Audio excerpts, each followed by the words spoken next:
ஓர் உண்மை சம்பவத்தை மையமாக வைத்து தயாரிக்கப்பட்ட வீடியோ பதிவு.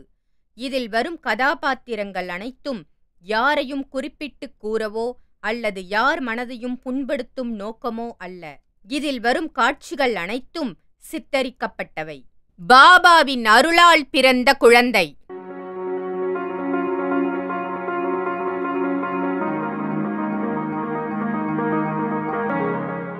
இவ்வுலகில் பலவிதமான பிரச்சனைகள் எதிர்நோக்கித்தான் நாம் வாழ்ந்து வருகிறோம். அதில் மிகவும் முக்கியமான பெரும்பாலானோர் பாதிக்கப்பட்ட பிரச்சனை என்னவென்றால் அதுதான் குழந்தையின்மை பிரச்சனை. கணவன் மனைவி இருவருக்கிடையேயும் உடல் ரீதியான பிரச்சனை இருந்தாலும் இல்லாவிட்டாலும் அல்லது மருத்துவரிடம் பல வருடம் பரிசோதனை செய்தும் குழந்தை பாக்கியம் இல்லாத தம்பதிகள் ஏராளம் என்றே கூற வேண்டும். குழந்தை செல்வம் என்பது கடவுள் கொடுக்கும் வரமாகும். ஓர் பெண் எப்பொழுது முழுமையடைகிறாள் என்றால் அது தாய்மை அடையும் பொழுதுதான். அவள் தன் வாழ்நாளில் மிகுந்த சந்தோஷம் அடைவதும் அந்த தருணத்தில்தான்.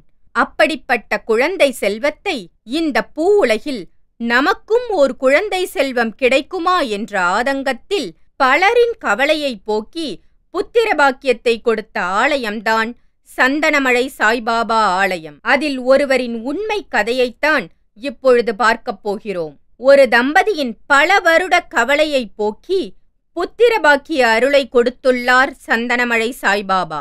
ஓர் அழகான பெண் குழந்தையை ஈன்றெடுத்துள்ளனர். நித்திய சுரபி ஸ்ரீ சந்தனமழை சாய்பாபாவை வேண்டி பிறந்த பெண் குழந்தை என்பதால் அந்த பெண் குழந்தைக்கு நித்யா என பெயர் சூட்டியுள்ளனர் அந்த தம்பதியினர்.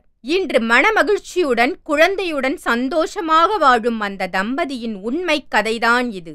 அந்த பெண் குழந்தை பாக்கியம் பெறுவதற்கு முன் கணவன் மாமியார் என அனைவராலும் சந்தித்த கஷ்டங்களின் உண்மை நிகழ்வை வைத்து எடுக்கப்பட்ட தொகுப்பினை இப்பொழுது பார்க்கலாம். இந்த பெண்ணின் பெயர்தான் வள்ளி. வயது 33. இந்த பெண்ணிற்கு திருமணமாகி ஒரு மாமாங்கம் ஆயிற்று. அதாவது 12 ஆண்டுகள் கடந்தும் குழந்தை பாக்கியம் இல்லாமல் மனதளவில் பல பிரச்சனைகளை சந்தித்து வந்தார். குழந்தை இல்லை என்ற ஒரே காரணத்தினால் அவள் மாமியாரின் பல வன்சொல்லிற்கு ஆளானார். நித்தம் பல பிரச்சனைகளை சந்தித்தார். மருத்துவ ரீதியில் பல முயற்சிகள் செய்தும் பயன் தரவில்லை. குறிப்பிட்ட காலத்திற்கு பின்னர் அந்த பெண்ணால் எந்த ஒரு சுப நிகழ்ச்சிகளுக்கும் செல்ல முடியவில்லை. அவமானங்களை சந்திக்க நேர்ந்தது. இந்த உலகம் புத்திர பாக்கியம் இல்லாதவர்களை பல இன்சொல்லுக்கு ஆளாக்கும். அவர்கள் எந்த ஒரு நல்ல நிகழ்ச்சியிலும் கலந்து கொள்ள முடியாத அளவிற்கு கொடுமைகளை அனுபவிப்பதுண்டு. இவ்வளவு ஏன், இறந்தவர்களை கூட அந்த கடைசி தருணத்தில் சென்று முகமொழியை காண முடியாத அளவிற்கு பல இன்சொல்களை கூறும். உறுதுணையாக இருந்த கணவரும் ஒரு சமயத்தில் குழந்தை இல்லை என்ற ஒரே காரணத்தினால் வெறுக்க நேரிட்டது. மிகுந்த மன உளைச்சலுக்கு ஆளாகி தற்கொலை செய்து கொள்ள ஓர் குளத்தை நோக்கிச் சென்றாள். குளத்தில் குதிப்பதற்காக முயலும் அந்த கடைசி தருணத்தில் அந்த பெண்ணின் காதுகளில் ஓர் சப்தம் கேட்டது. அதாவது அவளை யாரோ கூப்பிடுவது போன்ற சப்தம் கேட்டது. அவள் திரும்பி பார்த்தாள். அங்கு தியானத்தில் அமர்ந்திருந்தார் நடமாடும் பாபாஜி என அனைவராலும் அழைக்கப்படும் அக்னிருத்ர சுவாமிஜி அவர்கள். அவரை பார்த்த அந்த பெண் யார் இவர் என யோசித்தார். இவரை பார்ப்பதற்கு சாட்சாத் ஷீரடி சாய்பாபா போன்றே தோன்றுகிறதே என யோசித்து அவரின் அருகில் சென்றார். சுவாமிஜியும் அந்த பெண்ணை அமருமாறு கூறினார். சுவாமிஜி அந்த பெண்ணை பார்த்து, உன்னுடைய அனைத்து பிரச்சனைகளையும் நான் அறிவேன் என்று கூறினார். அதற்கு அந்த பெண் மிகுந்த ஆச்சரியத்துடன் அவரை நோக்கினார். பின்னர் தன் மனக்குமுறலை அவரிடம் கூறினார். அந்த பெண்ணின் அனைத்து கஷ்டங்களையும் அறிந்த சுவாமிஜி அதற்கு உகந்த பரிகாரத்தை கூறினார். சென்னை கிழக்கு தாம்பரம் கேம்ப் ரோட் மப்பேடில் அமைந்துள்ள சந்தனமழை சாய்பாபாவை முழு மனதோடு மனமாற வேண்டினாள். பின்னர் அக்னிருத்ரன் சுவாமிஜி அவர்கள் கூறியது போல் சாய்பாபாவிற்கு பரிகாரம் செய்தார். அவள் சாய்பாபாவை வேண்டிய மறு வருடமே அந்த பெண்ணிற்கு சந்தனமழை சாய்பாபாவின் அருளால் ஓர் அழகான பெண் குழந்தை பிறந்தது. அந்த பெண்ணின் குடும்பத்தார் அனைவரும் மிகுந்த மகிழ்ச்சியுடன் நித்தியசுரபி ஸ்ரீ சந்தனமழை சாய்பாபா ஆலயத்திற்கு வந்து நடமாடும் பாபாஜி என அழைக்கப்படும் அக்னிருத்ர சுவாமிஜியிடம் ஆசிர்வாதம் வாங்கினர். குழந்தை செல்வம் என்பது இறைவன் கொடுக்கும் அற்புத வரம்.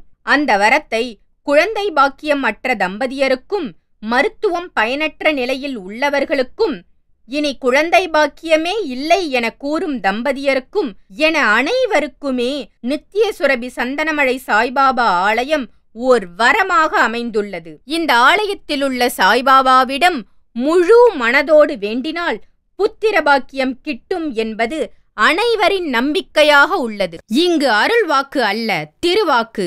அதுவே உங்களுக்கு நல்வாக்கு. இவரின் ஆன்மீக பிரசங்கத்தின் பொழுது கூறும் ஒவ்வொரு வார்த்தைகளும் மக்களின் வாழ்க்கையை மாற்றும் மந்திர மொழியாக மாறுகிறது. இவரின் திருவாக்கிற்காக காத்திருக்கும் மக்கள் கூட்டம் ஏராளம் என்றாலும் அந்த இறைவனின் அருள் பெற்றவர்களால் மட்டுமே இவரை சந்தித்து திருவாக்கு கேட்டு வாழ்க்கையில் சிறக்க முடியும் என பொதுமக்கள் நம்புகின்றனர். 24 ஆண்டுகாலமாக ஆன்மீக அனுபவம் வாய்ந்த திரு அக்னிருத்ர குருஜி அவர்களிடம் நம் குறைகளை கூறி திருவாக்கு கேட்டு வாழ்க்கையில் நலம் பெற்று வளம் பெறுவோம். அது மட்டும் இல்லைங்க, 24 ஆண்டுகள் அனுபவம் வாய்ந்து பல லட்சக்கணக்கான பொதுமக்களின் பிரச்சனைகளை ஆன்மீக ரீதியாக தீர்த்து வைத்த நம்ம அக்னிருத்ரன் குருஜி அவர்கள் இப்போ நம்ம சாய் 9 டிவி யூடியூப் சேனல் மூலமாக உங்க குறைகளை தீர்க்க வந்துட்டாங்க. இப்போ நீங்க யூடியூப் ஓபன் பண்ணி சாய் 9 டிவின்னு சர்ச் பண்ணுங்க, சப்ஸ்கிரைப் பண்ணுங்க. உங்க அனைத்து கவலைகளையும் ஆன்மீக ரீதியில் தீர்த்து கொள்ளுங்க. மறக்காம உங்க ஃப்ரெண்ட்ஸ் எல்லாருக்கும் ஷேர் பண்ணிடுங்க. தொடர்புக்கு அக்னிருத்ர குருஜியின் ஆத்ம சரணாலயம், ஸ்ரீ நித்தியசுரபி சந்தனமழை சாய்பாபா பரிகாரஸ்தலம், எண் 22, ஸ்ரீ சரஸ்வதி தெரு, விக்னேஷ் காலனி, புத்தூர் கிராமம், மப்பேடு போஸ்ட், சென்னை. சென்னை கிழக்கு தாம்பரம் கேம்ப் ரோட், மப்பேடு அருகில். செல் 9600001732. மற்றொரு எண் 8682000033. இங்கு அருள்வாக்கு அல்ல, திருவாக்கு. அதுவே உங்களுக்கு நல்வாக்கு.